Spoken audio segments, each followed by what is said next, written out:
Ready? So, Banksy, what's all the fuss about? You know, go back and do your history, do a bit of research and have a look at what he's done. Yeah, it's like, he was way past being a graffiti artist even in the early 2000s. The guy was going out and doing exhibition drops. We were doing shows with 200 live rats in. Yeah, he was taking it to the man. Who else is going to go and like, oh yeah, I'll paint some cows. Or who's going to take a picture and put it in the Tate Modern? Like, most people don't even think like that, let alone be able to execute it. Because the thing is, it's fine having an idea, but if you can't pull it off, then it's useless. So, and that's where the rest of us came in, and like, we could go in and we could do what we wanted. Yeah, and no one was going to touch us. I'm Steve Lazarides. You may not know who I am, but this is my story.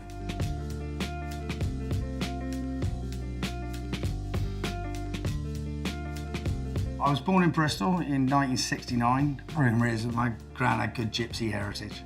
I was diagnosed at the age of 49 with being bipolar and ADHD, and like, I was out of control at school. I didn't meet my father till I was 18. Had a funny surname and grew up in the countryside. It wasn't great, and I was in trouble most of the time. A teacher took me under his wing and gave me a work placement with his father at the BBC. And I wanted to be a cameraman. So I borrowed my friend's dad's amateur photography portfolio and blagged my way onto a course. It was Robin of Sherwood that had Sean Connery's son in it. It was massive at the time. I was blown away by realising for the first time that you could like earn money without having to put hard physical labour into it. And it just totally like spun my mind, and I'm like, yeah, I'll have some of that. Education was a way out. It's like I took it seriously. So I'd go on my exams, and as soon as I could leave home, I did. I had no financial support for college whatsoever. So my only way of doing it was earning my own money. So I DJ'd when I was there. I went on and I got scouted by an agency that looked after some of London's biggest photographers. And I'd got a reputation of being able to work with the like arsiest photographers. Not long afterwards, decided to never rep photographers again. Like, if you think artists are bad, photographers are worse, way worse. I'm old enough to remember seeing my first piece of graffiti. It was mind-blowing. It was the 80s, and anyone who grew up in the 80s knows the 80s were grey. And you know, you walked around and suddenly there's this blast of colour in the middle of nowhere. It's like, this is our artwork, this belongs to us. Like, you know, I didn't go to an art gallery or museum until I was in my 20s. And for me, this was stuff that spoke to me and everyone else. This was art that was designed for us. The love of both graffiti and photography stuck with my whole life. My partner at the time, she got bored of me coming home with like lumps knocked out of me from working, and had picked up a copy of a magazine called Sleaze Nation. She said, look, they've got graffiti on it, why don't you just go and see them? You like graffiti. And I worked for Sleaze Nation for maybe 6 or 7 years. The publishing director had taken on some advertising. We had to make a couple of like small magazines, one about Nottingham and one about Bristol. So we're having a meeting, like talking about what we were going to put in the mag and stuff. And then Flexi Lexi, that worked in accounts, who was a bit of a raver and had come from Nottingham, was talking about Banksy. Through my contacts, I'd managed to get a hold of him, got the all clear. I go and meet him down in Bristol, down by a place called the Arnolfini, that's been an arts space in Bristol for donkeys. And I met him and I saw his work and it blew me away, man. It's like, you know, I'd been into graffiti for a long time, and like, I saw his shit and like, I was hooked by the second image. Only ever really been interested in working with innovators and people that are willing to fucking push it and do something different. And he developed a system where he'd taken a political tool, because that's what it really is with the stencils. The first time I ever saw stencils was in Czechoslovakia, and they were all politically based. And they're done in that way because you can get in, you can hit the stencil and you're out in 5 seconds. You know, it was a total game changer for graffiti, because before, like, I don't think you could get a tag up in the time that you can get a stencil up. It had a message and it was funny and it was different. He had fucking balls. He put his shit in places that no one else was willing to go. Yeah, it's the volume of it. It's just like, I was fully sold. Yeah, and like my thing then was like, I'd do anything to help this kid and be involved in this. After we did the shoot, we went out and had a few beers and then a few more. And he asked for my number, didn't think anything of it. Went back the next day to pick up my car. Someone had stolen it. So I then, a couple of weeks later, I get a call out of nowhere from him asking me to go and take some pictures. He'd asked me for a lift to Bristol. All right, cool. Oh, what are you doing? He said, I'm going to pick up some screen prints. And he was picking up the Rude Copper. Oh, what are you going to do with them? He said, I'm going to take them to the Anarchist Book Fair. I'm going to sell them for £5. Oh, you're a fucking idiot. I said, well, I'll buy them off you for 20 quid each and then sell them on for 50 quid each. I said, why don't we just set something up and start selling them properly? And it kind of went from there, really. Banksy at the time, when I first met him, had an agent called One-Eyed Steve, who had a glass eye. It was classic, glass eye. And I can't remember what his real job was. I think he was part of the music industry. I was landing up selling more of Banksy's work than Steve was. And then Steve fucked off with all his money at the time, and then I landed up becoming the manager. They were all kind of accidental moves.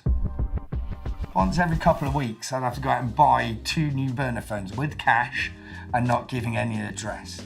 My shops became further and further outside the centre of London because I didn't want to keep going back to the same one paying cash for burner phones. I landed up with like a room full of burner phones, and these are just ones I kept. I've been pretty brand loyal. It's 90% Nokia there. I had one special burner phone, which I carry with me, which was for a scam that we had. That sometimes when they go out painting, what they do is take out a sheet that we made up so it looked like it was from a film company saying that they were painting it for a film that was going to be filmed later. And I knew if that phone rang, then someone was in trouble. It worked several times. It's I got Banksy off when he'd painted on Old Street, just by when they phoned up, because I know who's already phoning. I'm like, fuck it. I said, what side of the street they're painting on, mate? He'd say they're painting on the other side. I said, oh man, I'm really sorry. I said, paint. I said, just thick as fuck, mate. It's this is the second time this happened this week. I'm really sorry. I'll get him to repaint it. And that was it. It was done. Nothing felt impossible. We'd go off and do ridiculous things, and it was, like him coming into the studio and go, oh yeah, I want to paint some cows. It was you'd take it in your stride and it'd be right, okay, let's find what we can paint them with. Eventually, with the cows, we understood that they kind of needed to be held still by someone that loved them before you painted them. Otherwise, they get a bit antsy, cows. It's, stuck in a stall, and when they're moving around, it's not particularly fun. But watching Banksy chase one around really was.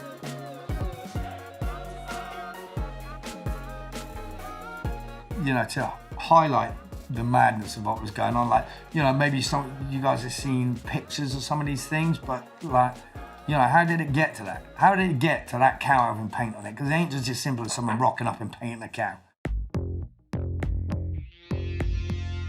Here we are at number 10 Ackland Road Studios. It's a shitty little place tucked under the Westway, a famous road in West London here. Yeah, I've got fond memories of this place. Come on. I'll show you a bit of magic. So this is the place where Banksy had his first proper London studio, given to him by Wall of Sound Records and its owner Mark Jones. And it was either this one or this one. But I smoked a lot of marijuana back in the time, and I can't quite remember, and it's 20 years ago. Unless you put someone like a PI following me, I think I would have been the only link that would have brought someone here. And no one ever found any of his studios, so it's, we kept a tight ship. He used to infuriate me. I'd spend all my time trying to hide his identity, and he moves here, and then within 2 weeks had done 4 pieces within 200 metres of his front door. He had one of his pieces that was directly facing the A40 in the direction the traffic was coming. So up here, he had maximum visibility. And I don't think people ever chase the studio, people chase the person, and the person didn't exist. So, no, I'm glad we kept the studios pretty tight. Cool. I never looked this happy when I came out normally. Over the years, I did many ridiculous capers with Banksy. One of my favourites, he said he wanted to put his stuff right in the Natural History Museum. We've been in before, we've done it before, I've watched him do it. We go in, it's carpet paint on the back of the painting, it's up, it's on, he's out. You're talking 5 seconds and he's gone. Yeah, and that's the way all the other capers work. We were in, boom, out. This was slightly different. I'm fastidious about getting my kit together, because when you're shooting with stuff like this, it's not like doing a normal photography shoot and stuff. You don't get it. It's fucked. It's you don't get the pick. Yeah, you're on the run with them, and you've got to make sure you get that picture no matter what. Otherwise, it doesn't exist. The Natural History Museum on any kind of holiday is rammed. And he picks a space that's just behind the big dinosaur that they've got in the entrance. Much to my surprise, he pulls a drill out of his bag instead of a painting. I'm thinking, right, so this is gonna be fun. And I go to take the first picture and my flash goes off on my camera. I think, fuck. You know, I've never fucked up like this before. I'm in a museum and I'm using a flash camera and I'm just like put a spotlight straight on him. And he carried on and like, you know, bless him, he drilled 2 holes in the wall into some like Victorian tiles, put some raw plugs in, some screws, put his piece up on the wall, took the paper down off it and went. You want to know why he stands apart from anyone else? Yeah, that's why he stands apart from anyone else. It's not just the concept, it's the concept and having the balls to go through and actually execute it. That was a tough move. It's like, there's no wiggling out of drilling holes in the wall in a natural history museum. You get caught and you're getting nicked. There you go, Banksy in perfect condition, hidden under some perspex. As you can see, hemmed in on all sides. But it's still here, still in the middle of Notting Hill, and they still got it going. So, you know, I had various roles over the years which I was given notes to speak out, which is all right until you start reading it and you think, oh, he's got me reading this. You know, this is the manifesto for Santa's Ghetto one year, which one of the shows done, which is written on the back of his like rude snowman card. He's obviously left it and gone back to it a few times because you got black pen, blue pen, pencil. It's like, mate, just make your mind up. One day I came in, this was stuck on my computer screen with some gaffer tape just to make sure that I knew that he was angry. And I'll tell you what it says, even though you won't be able to probably run it. Steve, whoever is responsible for that second advert in X-Ray is a fucking prick. Why did I spend a day of my life on that advert to have it fucked up? The funny thing with me and Banksy, we never really like got on. If we were just on like different like slices of life, man. Like he was a free party kid and I'm an old casual. I think we both recognised in each other we could have a great working relationship, and we did. And we were 2 semi-autonomous states. Banksy always said that you could write my knowledge of art on the back of a postage stamp, which is right. All it says is, do you like it? And that's all you need to know about art. Anything else is bullshit. One of my favourites that I'm putting in and is arranged to go is the old Rue Copper. This was pinned up on our door. Banksy, myself and a couple of others set up a company called Pictures on Walls. We really wanted to make cheap, affordable art for the masses. Like for a very short moment in time, we made a difference. And like we made it okay for ordinary people to like art. Pictures on Walls for people like, you know, Jamie Hewlett, 3D, Mode 2, Fail, Bast, Invader. You know, we had a bunch of people, and it was funny because like some of them that like this was the first time really their work had been portrayed as art. And so this is him doing the original sort of mission statement for Pictures on Walls. It's by far the proudest thing I've done, and by far the most powerful thing I think he's done. Unfortunately, our wonderful concept backfired within a couple of years when the screen prints were starting worth thousands of pounds. This was, again, like a note from him to like me and Kevin that used to work in Pictures on Walls. And these are like early sketches of like, this is like a early sketch of the I Fought the Law print, and this is the famous Napalm print. Here and the studio down at Ackland Road are the places where really I shot the lion's share of the Banksy portraits. The reason I chose this is because he had a piece up on the top of the bridge which was like 2 children running away like in a school sign. Also the lighting's fucking great and it's got a great backdrop. It's a no-brainer. And Gorillas were based out of the Westbourne Studios.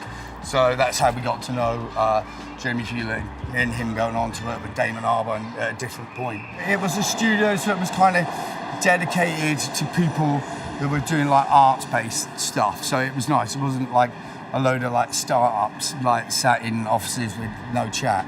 And it was the 90s, man. It was loose. We had a good time. I was just saying that everybody was hunting for him at the time. It was the, you know, it was relentless trying to keep him sort of out of the public, out of the public eye. From the first time I met him, the anonymity was a big thing. It started off with self-preservation in Bristol. He was rampant. He didn't want to get caught. He didn't want to go to jail. Fair enough. And then, as the years went by and as it went on for longer, I think that the anonymity became like a disease. And I'd said to him that, I said, why don't you just out yourself? It's like no one's going to believe it. It's like everyone has this figure in their mind. Like they have a folk hero. Everyone's built him, yeah? And it looks different in everybody's mind. And it ain't you.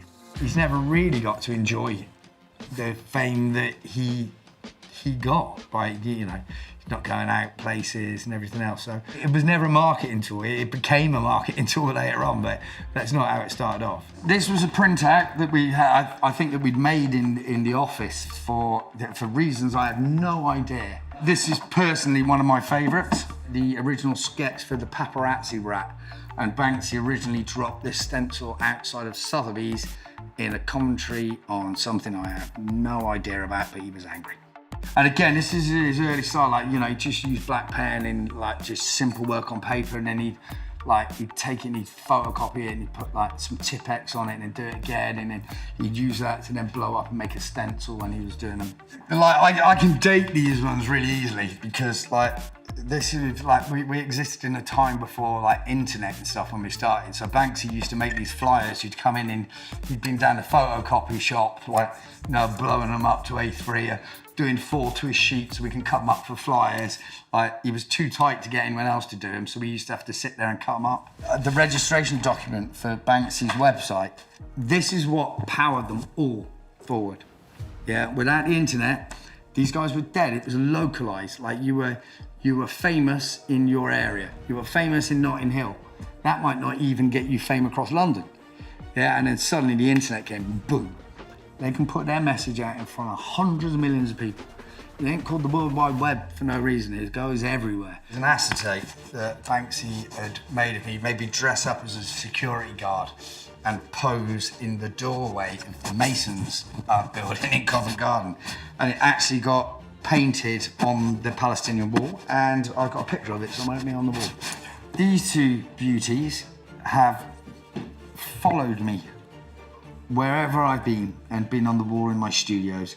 They're super early Banksy pieces. I couldn't put a date on it, probably pre-1997 maybe. And I just love them. And I think that's in a kind of precision weaponry, I think, used that kind of imagery. And that hooded figure I'd seen used in other paintings that I don't think ever saw the light of day. Woo! The Pumas. The mythical Banksy Clydes. I don't reckon there was more than 7 pairs made. I'm not sure. There's a whole thing about it on the Puma website. Inside, there is a Banksy tag. So this sketch I noticed when I pulled it down this morning for the first time seems to have something on the back. There we go. Oh, well, I've just realised. He's tried to improve the ad. This is his writing. This isn't the fucking ad. No. Do you know it? No, I thought it was just on the thing itself. Nothing was more prophetic than this piece, because he did land up winning.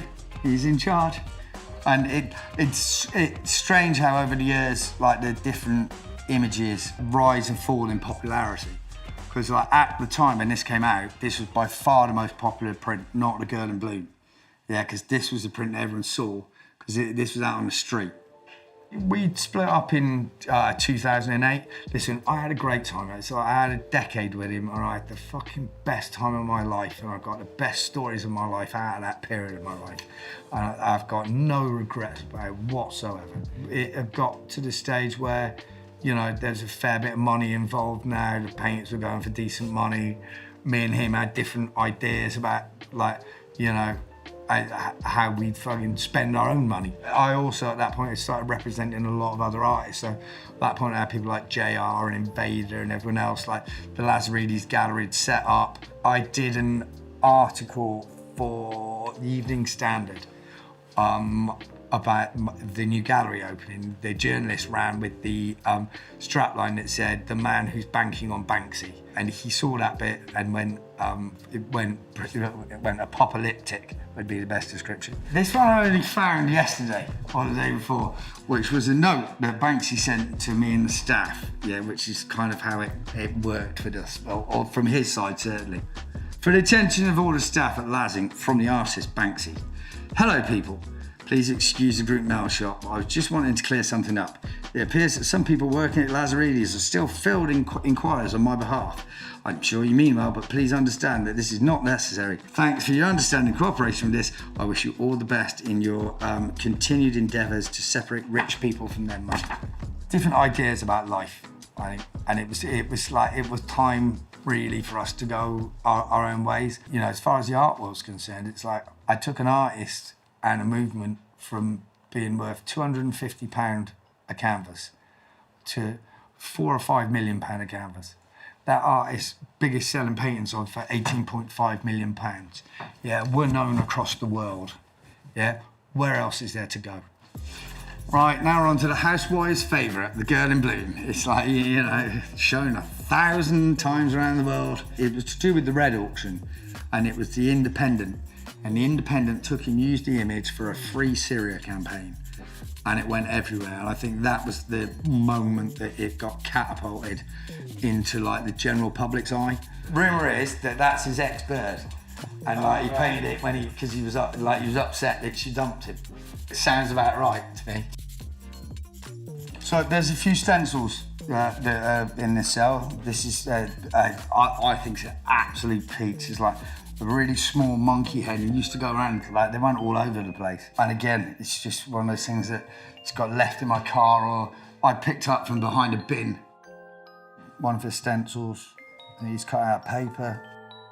The last stencil, and one of my favourites, is Banksy drill boat rat. And on it you can see that he's definitely not taking it somewhere to get professional stencils cut out. You can see like all of the pen lines and the cuts, and it's just a great piece. The rats and the monkeys are what made him.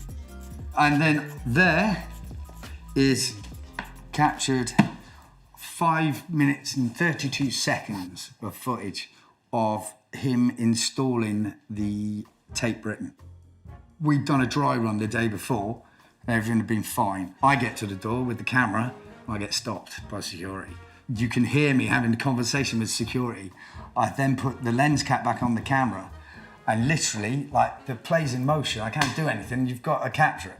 So I was walking with the video camera and I flicked the lens cap off and I filmed everything from my hip like this, with not really any idea whether he was in the shot or not. It goes through for him putting the piece on the wall and then it stops, but it's a fun piece of footage.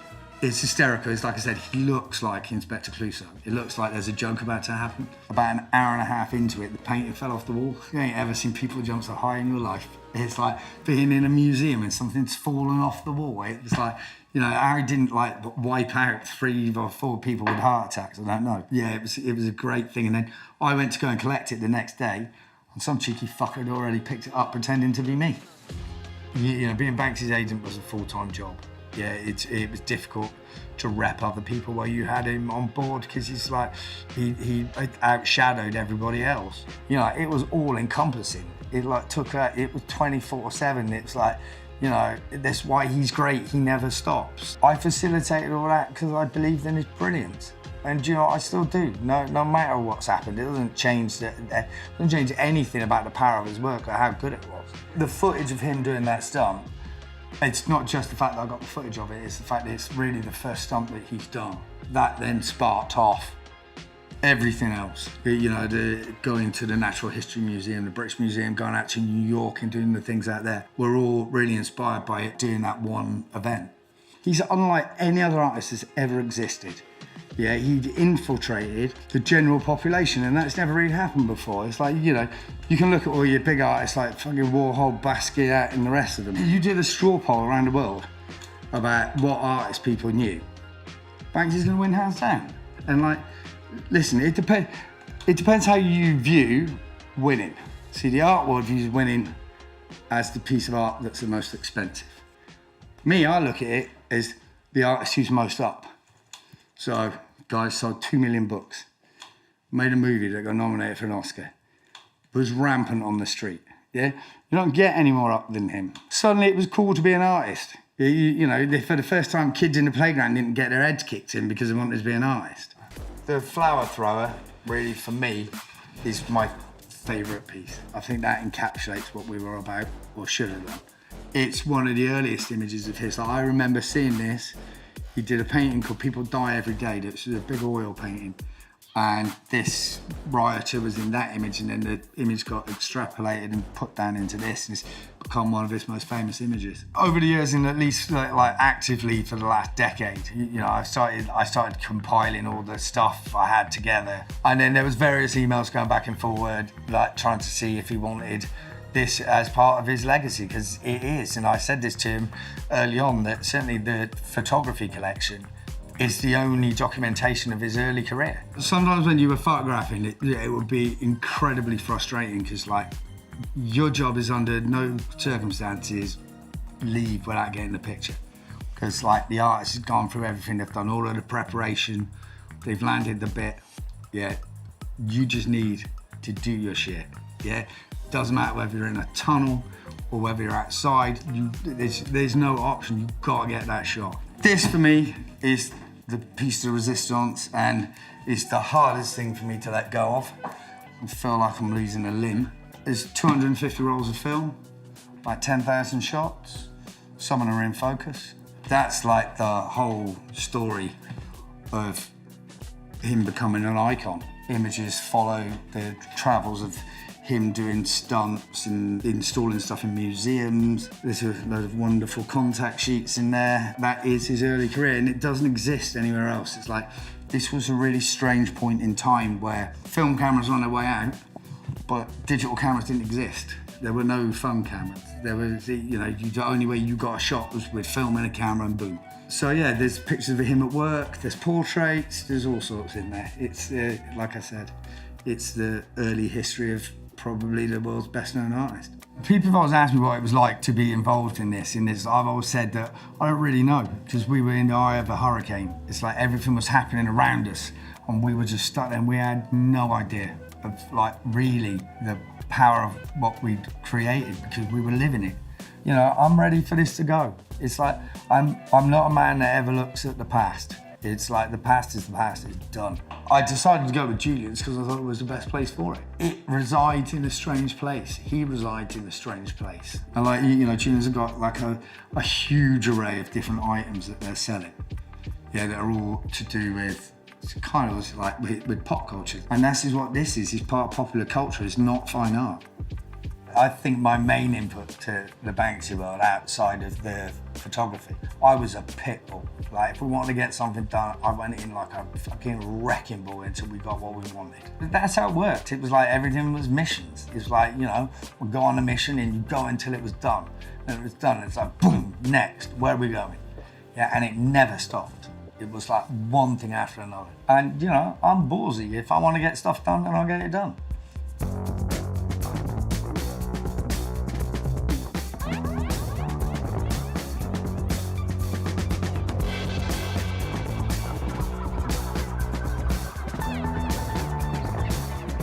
This is a portrait that I took of Banksy at Acklam Road Studios, actually, like 20 odd years ago. And this is the first one I put up. If I ask you, who is Banksy? Yeah. How would you react to that? Ask me a question. Who is Banksy? He's just gone by on that bus, top of the number 7.